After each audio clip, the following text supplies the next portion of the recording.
RRB, l'invité du matin. Bonjour Jean-François Bodin. Bonjour Nicolas. Nouvelle réaction ce matin au départ de Glencore de l'usine du Nord. Vous recevez la présidente du MEDEF-NC. Oui, Mimsi Délé, bonjour. Bonjour. Et merci d'avoir accepté notre invitation pour évoquer évidemment ce sujet et les conséquences économiques de cette annonce qui a été annoncée lundi soir. D'abord, évidemment, vous considérez vous que c'est une surprise cette annonce de Glencore, ou vous sentiez venir les choses? Non, la situation, on le savait, était extrêmement compliquée du point de vue de cet actionnaire qui n'a pas dégagé un seul résultat bénéficiaire durant toutes ces années d'exploitation. Donc évidemment, à un moment, la logique économique a fini par primer. Mais je veux d'abord dire un mot en soutien et en solidarité à tous les salariés qui rentrent dans une grande période d'incertitude. Donc ces six prochains mois qui nous attendent, et aussi, bien évidemment, aux sous-traitants qui sont frappés tout de suite par cette situation inédite, c'est-à-dire la mise en sommeil de l'usine du Nord. On va revenir évidemment sur le cas des salariés et des sous-traitants. Avant cela, évoquons cette période de 6 mois au cours de laquelle les actionnaires, enfin les partenaires restants vont chercher un repreneur. Vous pensez qu'il y a des bonnes raison d'espérer qu'un repreneur puisse venir au secours de KNS? Alors, ce qui est clair, c'est que ce serait le meilleur scénario. Ce serait de trouver un repreneur, mais pour cela, il faut que toutes les conditions, on ne va pas se voiler la face, soient réunies. On est dans un marché global, mondial du nickel qui est dégradé. Nous ne sommes pas le seul territoire sur lequel il y a des fermetures d'usines. À ça, il y a plusieurs raisons.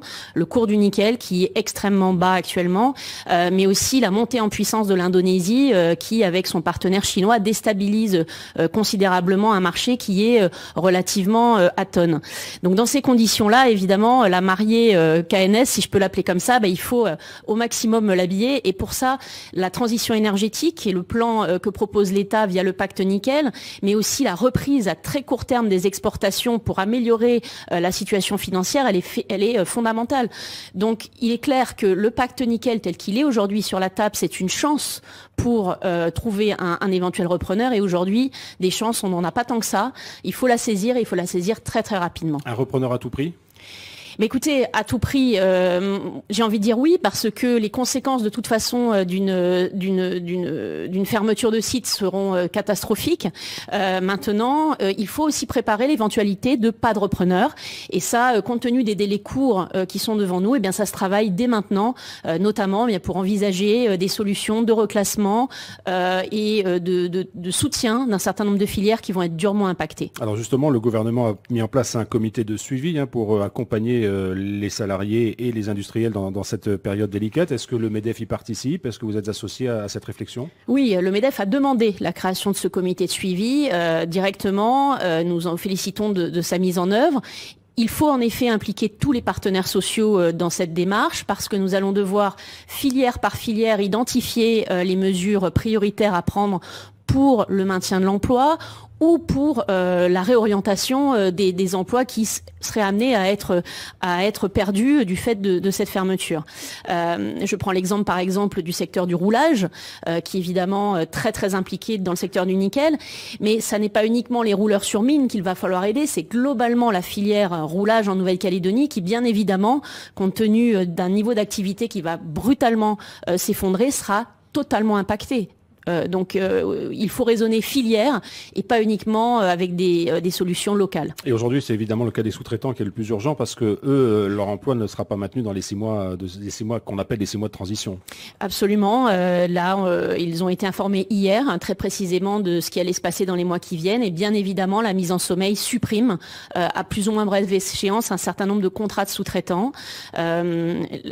La mise en sommeil, même si l'emploi local est préservé, c'est un arrêt des activités. Donc ça, il faut bien le comprendre. Oui, pendant 6 mois, les salaires continueront d'être payés, mais les salariés, comme les sous-traitants, sont impactés par cette situation. Les salariés, par exemple, vont conserver leur salaire de base, mais tout ce qui concernait les primes du week-end, un certain nombre d'éléments de la masse salariale, évidemment, vont être impactés. Comment il faut gérer ces 6 mois? Parce qu'il faut à la fois se dire que les choses continuent, ne sont pas terminées, et en même temps se préparer au pire. C'est vraiment une situation compliquée.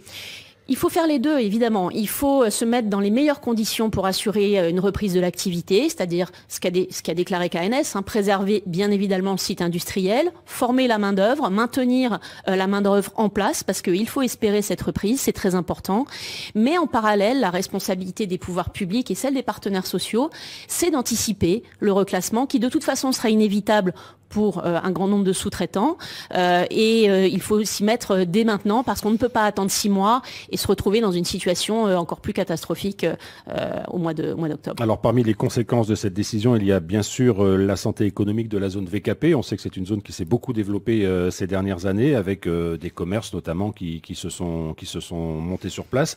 Est-ce que là aussi il y a une inquiétude? Est-ce que vous avez senti de la part de vos ressortissants peut-être qui sont installés dans le Nord des craintes sur l'avenir?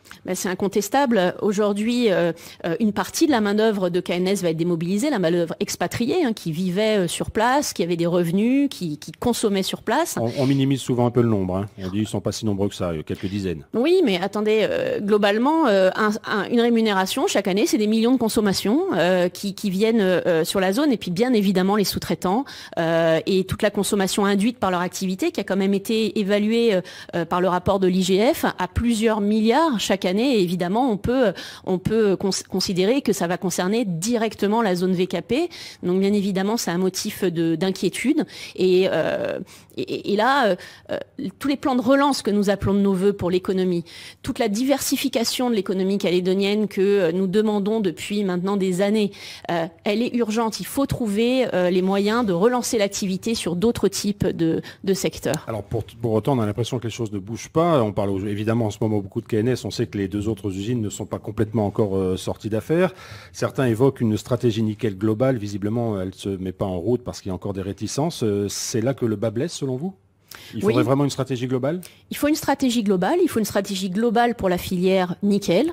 Ça veut dire qu'on doit répondre à un certain nombre de questions. C'est quel schéma métallurgique, quel schéma minier, comment vont se répartir les emplois dans ce contexte et comment est-ce qu'on fait de cette filière quelque chose de rentable pour la Nouvelle-Calédonie et pourvoyeur d'emplois. Mais aussi parce qu'on voit bien que les années qui viennent et les perspectives sur le nickel ne sont pas bonnes à brève échéance. Il faut travailler des axes de relance sur un grand nombre d'autres filières. La transition énergétique, c'est un axe de relance. Ça fait presque plus de 6 mois qu'on parle du plan de l'État pour accompagner le financement de cette transition énergétique. Où en est-on aujourd'hui? Le pacte nickel, il n'est pas signé alors qu'on sait que c'est le principal élément de relance de cette filière, de survie de cette filière. De survie de la filière, mais aussi de création d'emplois. Parce qu'évidemment, les investissements qui vont être associés à cette transition énergétique, c'est de l'emploi pour la Nouvelle-Calédonie. Donc la question, c'est qu'est-ce qu'on attend? Même chose pour les exportations, c'est de l'emploi. C'est de la ressource financière et c'est de la ressource fiscale. Et aujourd'hui, on est incapable de bouger la moindre ligne à nos règles de fonctionnement dont on sait pour la plupart qu'elles sont obsolètes. La préférence pays, c'est obsolète. Ça ne correspond plus à la réalité du marché du nickel aujourd'hui. Qu'est-ce qu'on attend ? Est-ce que l'État a joué son rôle dans ce dossier? On a entendu les propositions notamment pour KNS et on imagine qu'il y en a d'autres aussi pour les autres industriels. L'État a fait un travail remarquable sur la filière nickel dont je rappelle qu'il n'est pas actionnaire. C'est-à-dire qu'il n'a, mis à part une mini-participation dans Eramet, 1% je crois, l'État n'est pas actionnaire de la filière nickel en Nouvelle-Calédonie. Il faut savoir que ce sont des entreprises qui sont privées, mais avec des fonds, et c'est le schéma calédonien, public, dont on sait qu'ils ne sont pas en capacité de soutenir financièrement cette activité. Moi j'invite tous les Calédoniens à lire le rapport de l'IGF sur le nickel. Il est très intéressant, il est simple à lire, il est extrêmement clair. Et il avait anticipé les choses. Il avait anticipé les choses et ça, c'est une expertise qui nous a été apportée.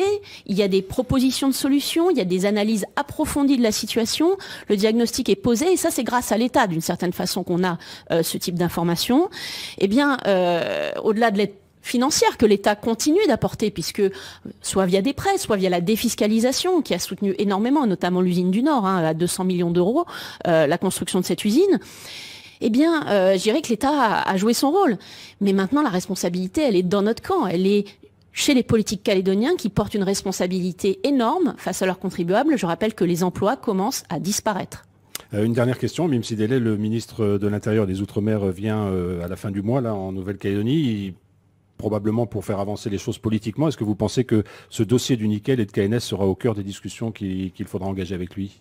Oui, je pense que ces discussions, elles sont engagées, notamment avec Bercy.